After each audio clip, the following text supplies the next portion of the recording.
होशंगाबाद जिले की डोलरिया तहसील के अंतर्गत आने वाले ग्राम रतवाड़ा में तोमर परिवार के एक युवक ने खेती की परिभाषा ही बदल डाली।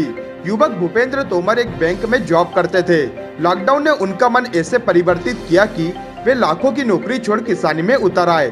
कोरोना ने कई लोगों को बेरोजगारी का स्वाद चखा दिया, तो वहीं जिन लोगों की नौकरी नहीं गई उनका स्थानांतरण कर निकाले गए कर्मचारियों की सीट भरने का प्रयास किया गया। ऐसी ही कुछ घटना होशंगाबाद जिले की छोटी सी तहसील डोलरिया के छोटे से गांव रतवाड़ा के रहने वाले भूपेंद्र तोमर के साथ भी हुई। वह बैंक के कर्मचारी थे, लेकिन कोरोना के समय जब कई लोगों को नौकरी से निकाला गया, वहीं कुछ लोगों के तबादले कर दिए गए। ऐसे समय में भूपेंद्र ने अच्छी खासी तनख्वाह वाली नौकरी को छोड़ दिया और तरबूज पपीता उगाने में जुट गए।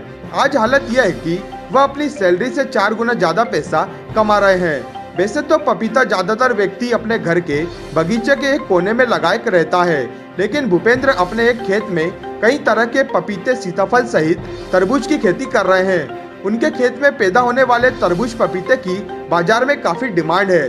भूपेंद्र बताते हैं कि उन्हें फल सब्जी बाजार ले जाने की आवश्यकता नहीं पड़ती, क्योंकि आसपास के व्यापारी उनसे सीधे खरीदी कर मुंह मांगी कीमत देते हैं। ताजे और उच्च गुणवत्ता वाले पपीते, सीताफल की मांग सदैव बाजार में बनी रहती है, इसीलिए व्यापारी उनसे सीधे खरीदी करते हैं।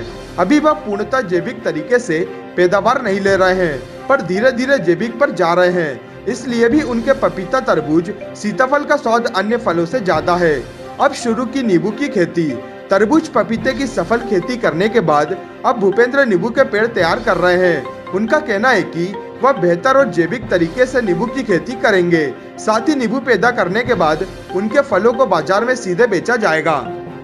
आप जॉब करते थे, जॉब छोड़कर आपने खेती करना शुरू किया है, तो कहाँ से प्रेरणा मिली आपको? ये प्रेरणा मुझे महाराष्ट्र में, मैं पुणे में जॉबरत था, तो मैं छुट्टियों में महाराष्ट्र में, मैं नासिक डिस्ट्रिक्ट में ट्रैवल करके मैंने देखा कि किसान वहाँ पर काफ़ी उन्नत खेती कर रहे हैं, कैसे कर रहे हैं, क्या कर रहे हैं। तो जब मैंने वहाँ जाके देखा किसानों को, तो वो कम ज़मीन में 1 एकड़ 2 एकड़ में अच्छी उत्पादन ले रहे हैं और अच्छी खेती, एडवांस फार्मिंग कर रहे हैं।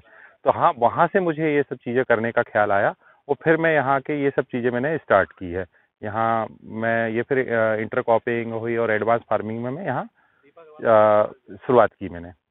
अभी जो युवा लोग हैं उनको समझ नहीं आ रहा है, उनके पास जमीन भी है, कम जमीन होने के कारण वो कुछ कर नहीं पा रहे हैं, तो किस प्रकार से वो खेती कर सकते हैं? मैं इस बारे में कहूँगा कि युवा बहुत अच्छे से खेती कर सकता है। जमीन उसके पास 1 एकड़ 2 एकड़ भी है तो भी वो अच्छा उत्पादन ले सकता है। बस एडवांस फार्मिंग की तरफ जाए, न्यू टेक्नोलॉजी को अडॉप्ट करे और कैसे हम एक खेत से मल्टी फार्मिंग मतलब कर सकते हैं, एक साथ 2-2 3-3 फसल कैसे ले सकते हैं। अभी तक किसान क्या कर रहा था, एक खेत से 6 महीने में एक ही फसल ले रहा था, बट अभी हम मल्टी क्रॉपिंग में जा रहे हैं, जिसमें एक टाइम पे 3-3 4-4 फसल ले सकते हैं हम लोग। और ये उसका पर्याप्त उदाहरण है। इसमें हम लोगों ने पपैया, सीताफल और अभी तरबूज, मतलब ये इंटर क्रॉपिंग हम कर रहे हैं, जिसमें हम लोग नीचे तरबूज ले रहे हैं, ऊपर हमारा पपैया चल रहा है और साथ में हमारा सीताफल का पेड़ तैयार हो रहा है।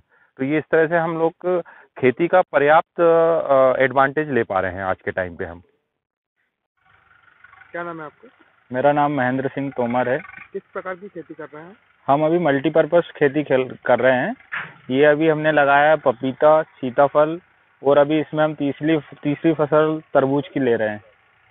ये आइसबेरी पपीता लगा हुआ है, ये इन पे गोल्ड लगा हुआ है सीताफल, और अभी हम इसमें सागर किंग की फसल ले रहे हैं तरबूज की। इसमें आप किस प्रकार का उपयोग कर रहे हैं? जैसे अभी आपने बताया था इंटरलॉकिंग, ये क्या होता है? ये इंटरलॉकिंग, ये अलग अलग मतलब 2-3 फसलों को जोड़ के करते हैं, उनको इंटरक्रॉपिंग बोलते हैं। इसमें मतलब अभी ये पपीता लगा हुआ है, इसके नीचे हम अभी तरबूज लेंगे। लगभग कितना मुनाफा होता है इसमें? लगभग इसमें 5 लाख 10 लाख, जैसा अपन लेना चाहो। अभी कौन कौन सी फसल बोई हुई है? अभी अपन ने पपीता और सीताफल लगाया हुआ है और आज मैं इसमें तरबूज लगाने वाला हूँ। तरबूज कब तक तैयार हो जाएगा? तरबूज ये अपना अगर आज लगा रहे हैं तो ये मार्च में कंप्लीट हो जाएगा। 60 दिन में ये अपने को हार्वेस्टिंग दे देगा।